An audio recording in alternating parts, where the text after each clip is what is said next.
Kami mempersembahkan renungan Santapan Rohani, terjemahan dari renungan Our Daily Bread.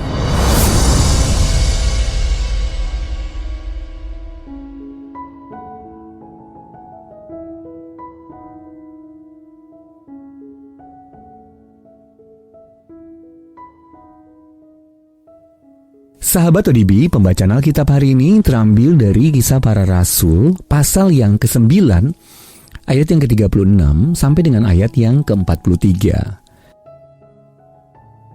Kisah Para Rasul, pasal yang ke-9, ayat yang ke-36 sampai dengan ayat yang ke-43. Di Yope ada seorang murid perempuan bernama Tabita, dalam bahasa Yunani Dorcas.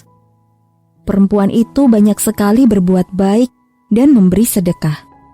Tetapi pada waktu itu, ia sakit lalu meninggal. Dan setelah dimandikan, mayatnya dibaringkan di ruang atas. Lida dekat dengan Yope.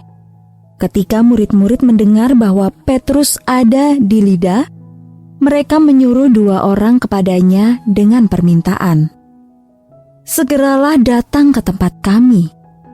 Maka berkemaslah Petrus dan berangkat bersama-sama dengan mereka. Setelah sampai di sana, ia dibawa ke ruang atas dan semua janda datang berdiri dekatnya, dan sambil menangis mereka menunjukkan kepadanya semua baju dan pakaian yang dibuat Dorcas waktu ia masih hidup. Tetapi Petrus menyuruh mereka semua keluar. Lalu ia berlutut dan berdoa. Kemudian ia berpaling ke mayat itu dan berkata, "Tabita, bangkitlah." Lalu Tabita membuka matanya, dan ketika melihat Petrus, ia bangun lalu duduk. Petrus memegang tangannya dan membantu dia berdiri. Kemudian ia memanggil orang-orang kudus beserta janda-janda, lalu menunjukkan kepada mereka bahwa perempuan itu hidup. Peristiwa itu tersiar di seluruh Yope, dan banyak orang menjadi percaya kepada Tuhan. Kemudian daripada itu, Petrus tinggal beberapa hari di Yope, di rumah seorang yang bernama Simon, seorang penyamak kulit. Ayat Mas renungan hari ini terambil dari Kisah Para Rasul pasal yang ke-9 ayat yang ke-36. Tabita banyak sekali berbuat baik dan memberi sedekah. Renungan hari ini berjudul Memakai Kemampuan bagi Kristus, ditulis oleh Marvin Williams. Sahabat ODB, pernahkah Anda mendengar tentang The Sewing Hall of Fame?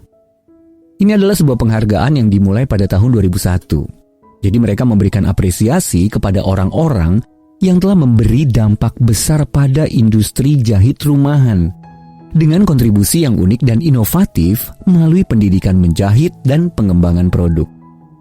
Penerima penghargaan itu termasuk nama-nama seperti Martha Pullen yang menerima pada tahun 2005 dan digambarkan sebagai seorang wanita peneladan Amsal 31. Yang tak pernah lalai untuk mengakui secara terbuka sumber kekuatan, inspirasi, dan berkatnya.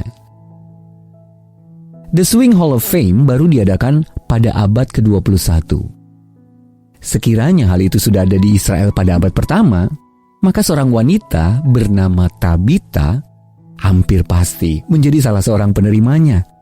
Karena Tabita adalah seorang percaya dan penjahit yang dengan tekun menjahit pakaian bagi para janda miskin dalam komunitasnya.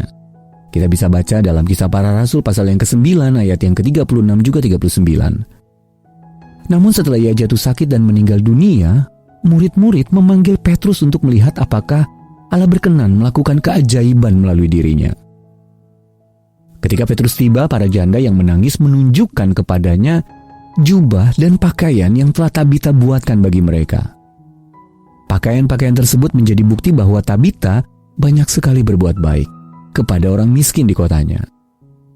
Dengan kuasa Allah, Tabita dihidupkan kembali. Sahabat ODB, Allah memanggil dan memperlengkapi kita untuk menggunakan keterampilan yang kita miliki untuk menjawab kebutuhan di tengah komunitas dan dunia kita. Maka marilah kita menggunakan kemampuan kita itu untuk melayani Tuhan Yesus, dan mari kita lihat bagaimana Dia akan memakai perbuatan kasih kita untuk menyatukan hati dan hidup banyak orang.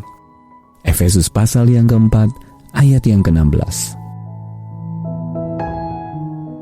Sahabat ODB, bakat dan kemampuan apa yang dikaruniakan Allah kepada Anda? Lalu bagaimana Anda dapat memakainya untuk membantu orang-orang yang membutuhkan? Mari kita berdoa. Tuhan Yesus, mampukanlah aku untuk menjawab kebutuhan sesamaku dengan cinta kasih dan belas kasihan. Dalam nama Tuhan Yesus, kami berdoa.